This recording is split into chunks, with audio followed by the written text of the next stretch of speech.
Tech news! Tech news? Tech news. Tech news.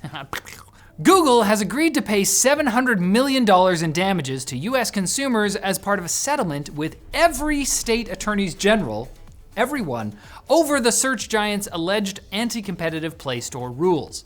I say alleged because Google has admitted to no wrongdoing as part of the settlement, of course. Classic. $700 million is less than what the Play Store makes in a month, and of course, Google Play users make up a not insignificant percentage of the US population. Thus, the settlement only guarantees a minimum payout of $2 per user, with more going to higher spending users. But hey, that's just enough money to buy Super Meat Boy forever twice. Didn't think about that, Two did you? forevers. Google has also agreed to simplify sideloading for at least the next 5 years and allow Android phone OEMs to pre-install more apps on new phones for at least 7 years. Yay, more Facebook apps you can't uninstall. That's raised some concerns that phone manufacturers might pack devices with bloatware, even more than they currently do. In addition, Google's user choice billing system, which was in the pilot phase, will be expanding so more developers can avoid paying the Play Store's default 30% cut.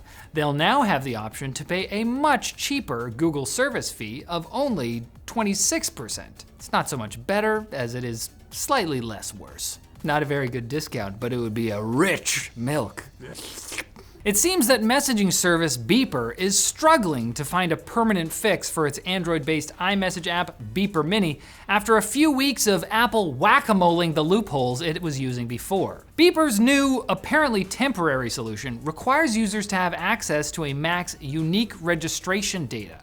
The update allows users to share that data with others, but there's still a finite number of Macs and a finite number of people willing to share that data, just so you can send fancy blue bubbles from your Nokia.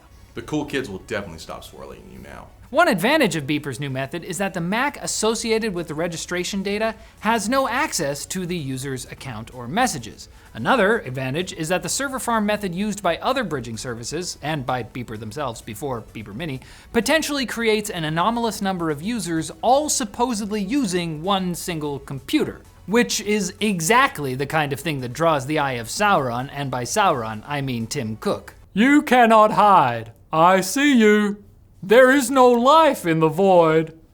Only death! AI is undoubtedly coming for everyone's jobs, but Deloitte, one of the world's largest consulting firms, wants to use AI to reduce the need for layoffs. Deloitte hired 130,000 additional staff this year, but found at the same time that thousands of their employees were at risk of redundancy due to reduced demand for certain services. Rather than go through large swings of hirings and layoffs, the entire tech industry of the past year and a half or 2 years, something, Deloitte is using AI to assess existing employees' skills, then creating a plan to shift them into higher demand roles. And strangely, that's not the only positive AI news today. Waymo has announced that a statistical analysis of over 7.1 million miles driven by its driverless cars has found an 85% reduction in crashes resulting in injuries and a 57% reduction in crashes reported by police compared to human benchmarks. That's because AIs don't narc.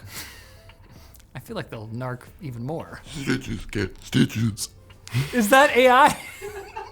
Though anyone interpreting that data needs to account for the fact that Waymo only operates within a geo-fenced area in 3 US cities, and that robotaxis are far more likely to report minor accidents than humans, many of whom just silently pray that nobody saw them back into that dumpster. But just in case you thought your job was safe again, an AI has also used its little robot fingers to beat humans at a rotating wooden maze game, an unusual case of an AI surpassing people at a task that is both intellectual and physical. So if that's your job, doing the little maze game, Yeah, I'm the wooden maze man. you're in trouble.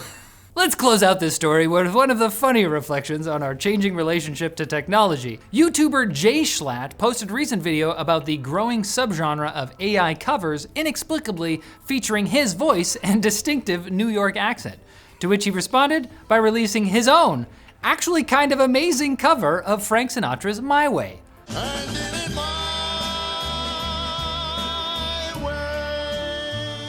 Quote, "F you for trying to replace me." Heartwarming. I'm gonna replace myself. The only person who's gonna replace me is me. Now it's time for Quick Bits, brought to you by Samsung. This holiday season, you can save big on appliances because your home deserves to be functional and smart. Perhaps a new vacuum might help clean up all the cookie crumbs Santa will leave behind. Or maybe it's time for a new fridge to store all that leftover turkey. Gobble up some deals over at the link below and save up to 35% off Samsung appliances.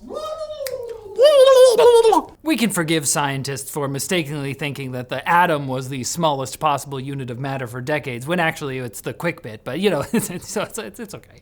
Telecom giant Comcast says that thanks to the widely exploited network hardware vulnerability known as Citrix Bleed, 36 million of their Xfinity customers have had personal data like names, contact info, answers to security questions, and the last 4 digits of social security numbers stolen by hackers. Hey, it's a tough world out there, nothing Comcast could do. Except maybe apply the patch that Citrix provided for them on October 10th instead of waiting a week to get started. What? They were busy. The internet pipes don't clean themselves. Comcast CEO is in there wiping them manually. There's a lot of gunk.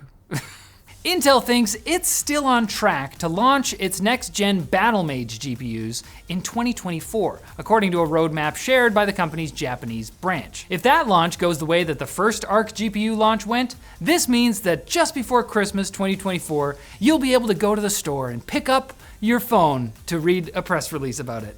It's not gonna be there. Intel's ARC gaming cards have gotten way better thanks to driver updates, and by the time Battlemage comes out, Team Blue may have a DLSS frame generation competitor of its own, if Intel-sponsored research from the University of California is any indication. So get excited for Intel's new GPUs, or at least nice pictures of them, to launch next year, or at some other time. Mercedes-Benz wants to use turquoise taillights to communicate when a car is driving itself. Only Nevada and California have approved testing of the light color, but that's mainly because they're the only 2 states where the automaker's conditionally autonomous self-driving technology is legal. Frankly, I'm in favor of the choice. I can't think of a more soothing color to see before your legs are taken out by a rogue AI. Oh, that's so beautiful. You can always get a job in the metaverse. Because they got no legs.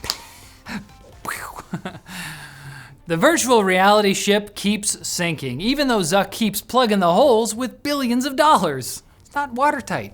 Industry research firm Circana says sales of VR and AR devices declined by 40% this year, even though Mark Zuckerberg specifically asked Santa for the metaverse this Christmas. He even added tongue tracking to the Quest Pro to better appeal to his fellow reptiles. But it turns out most bearded dragons can't afford a $1,000 headset. Someone needs to do something. And the EU is adding 3 adult sites, Pornhub, Strip Chat, and Xvideos. I haven't even heard of the middle one. Strip Chat's just about chicken strips. Just a bunch of boys getting together to discuss the best tendies.